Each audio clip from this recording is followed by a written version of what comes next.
Deus esteja lá quando eu clamo, esteja lá quando eu clamo, esteja lá, Senhor.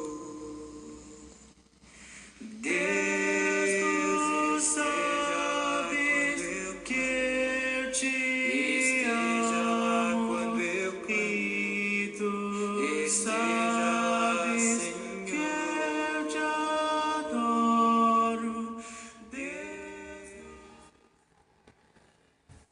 Olá, irmãos e amigos, estamos juntos mais uma vez para o nosso Café com Deus.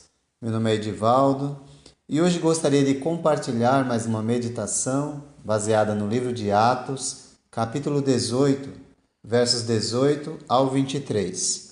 Assim diz a palavra do Senhor. Paulo permaneceu em Corinto por algum tempo. Depois despediu-se dos irmãos e navegou para a Síria, acompanhado de Priscila e Áquila. Antes de embarcar, rapou a cabeça em Cencreia devido a um voto que havia feito. Chegaram a Éfeso, onde Paulo deixou Priscila e Áquila. Ele, porém, entrando na sinagoga, começou a debater com os judeus. Pedindo eles que ficasse mais tempo, não cedeu. Mas, ao partir, prometeu: voltarei, se for da vontade de Deus. Então, embarcando, partiu de Éfeso. Ao chegar a Cesareia, subiu até a igreja para saudá-la e depois desceu para Antioquia. Depois de passar algum tempo em Antioquia, Paulo partiu dali e viajou por toda a região da Galácia e da Frígia, fortalecendo todos os discípulos. Paulo volta para Antioquia da Síria, onde tudo começou. Não sei se você lembra, ou se você tem ouvido mensagens anteriores, mas tudo começou nessa cidade. Eles foram enviados, vieram as lutas e com elas o cuidado constante de Deus em todas as circunstâncias. Ele ainda permaneceu em Corinto por algum tempo, mesmo com todas as dificuldades. Ficou naquela cidade levando as boas novas a respeito de Jesus. Por onde ele passa, cumpre a missão de pregar Jesus e o Evangelho, mas também a missão de fortalecer os discípulos. Que servo de Deus! Que pensamento em relação à obra de Deus! A preocupação com os perdidos e a preocupação com os irmãos. Que Deus nos ajude a ter essa visão do reino de Deus. Ele visita por algum tempo a cidade de Éfeso e mais tarde irá voltar e estabelecer uma congregação nessa cidade. Em Éfeso deixa Priscila e Áquila, seus irmãos em Cristo e companheiros no reino, que Deus enviou para ajudar. Esses irmãos estão unidos a Paulo na luta pela causa do Evangelho. Há também um debate na sinagoga com os judeus, que gostariam que ele ficasse um pouco mais. Mas ele não cedeu, mas prometeu: se for da vontade de Deus, voltarei. Essa palavra nos ensina muito sobre a vida cristã, de acordo com a vontade de Deus. Revela humildade ao compreender que a consumação de qualquer obra, de qualquer trabalho, depende de sermos conduzidos por Deus e não por nós mesmos. Não é eu faço, não é eu volto, não é eu decido, eu desejo, etc. Que revela simplesmente a arrogância de muitas pessoas que se dizem cristãs. Todo o nosso trabalho é Deus quem realiza através de nós. Somos apenas instrumentos. Se Ele quiser, se Ele permitir, farei isso ou aquilo. Vamos ter humildade naquilo que fazemos para Deus. Essa frase também revela uma completa dependência e submissão à vontade plena de Deus. Paulo já mostrou isso, se submetendo à maneira de Deus concretizar seu plano, sua obra em sua vida. E por isso chegou à conclusão de que é necessário que passemos por muitas tribulações para entrarmos no reino de Deus. Ou seja, as tribulações não são empecilho para quem crê que tudo é feito segundo a vontade de Deus. Deste modo, Paulo está seguindo ou está em sintonia com Tiago, capítulo 4, versos 14 e 15, que nos diz: vocês nem sabem o que sucederá amanhã? Que é a sua vida? Vocês são como neblina que aparece por um pouco de tempo e depois se dissipa. Ao invés disso, deveriam dizer: se o Senhor quiser, viveremos e faremos isso ou aquilo.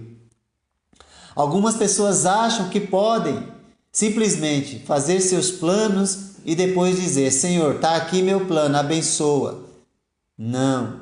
Senhor, se for da tua vontade, realiza o teu plano em minha vida.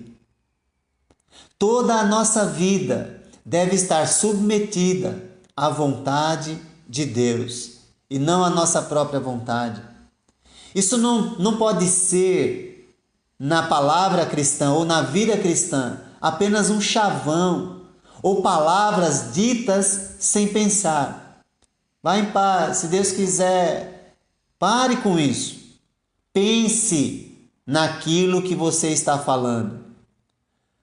O discípulo que compreende a vontade de Deus sabe que ele tem o controle de todas as situações e nada foge ao seu poder.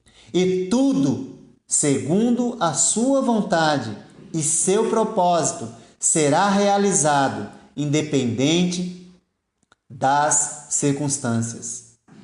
É deste modo que Paulo está dizendo: se Deus permitir, eu voltarei. Não importam as circunstâncias, se for da vontade de Deus, acontecerá. Então, da próxima vez que você disser, se Deus quiser, saiba que, independente das circunstâncias, é necessário submissão e dependência, não murmuração e reclamação. Porque Deus cumpre seus propósitos e tem o controle de todas as situações. Então não reclame, não murmure, submeta-se e dependa. E tire, mate o eu. Eu faço, eu quero, eu posso. Mate o eu. Mas diga, se for da vontade de Deus, será feito. Se for da vontade de Deus, chegarei, irei, e assim por diante. Paulo nos dá uma grande lição, porque ele vai voltar a Éfeso e Deus vai cumprir o seu plano, independente das circunstâncias. Chegando a Cesareia, nós estamos no final da segunda viagem, e chegando a Cesareia, saúda a igreja, ele saúda a igreja. E uma saudação cristã envolve: Deus faça com que vocês prosperem em todas as áreas de sua vida. E quando falamos dessa maneira, isso envolve crescimento na fé e esperança. Independente das circunstâncias, Deus cumprirá o seu propósito. Não é uma saudação vazia e sem sentido. Deste modo, termina a segunda viagem missionária e ele chega de volta a Antioquia, onde tudo começou. E o que ele faz? Ele faz com que verdadeiros discípulos devem fazer. Ele fortalece, anima, incentiva os irmãos. É isso que nós devemos fazer: fortalecer, animar, incentivar uns aos outros. E se Deus permitir, faremos isso ou aquilo. Nessa segunda viagem missionária, nós vemos Deus fortalecendo e encorajando. E vimos ele encorajando Paulo na obra que confiara a ele. Sabemos que Deus está no controle e que ele sempre providenciará o ânimo que precisamos para continuarmos a jornada que ele preparou para realizarmos. Então, quando disser, se for da vontade de Deus, farei isso ou aquilo, não esqueça que independente das circunstâncias, Jesus disse, antes de ir embora desse mundo, eu estarei sempre com vocês, até o fim dos tempos. Se crermos, segundo a vontade de Deus, a sua obra será consumada em nossa vida, pois Ele é fiel e sempre, sempre cumpre aquilo que fala.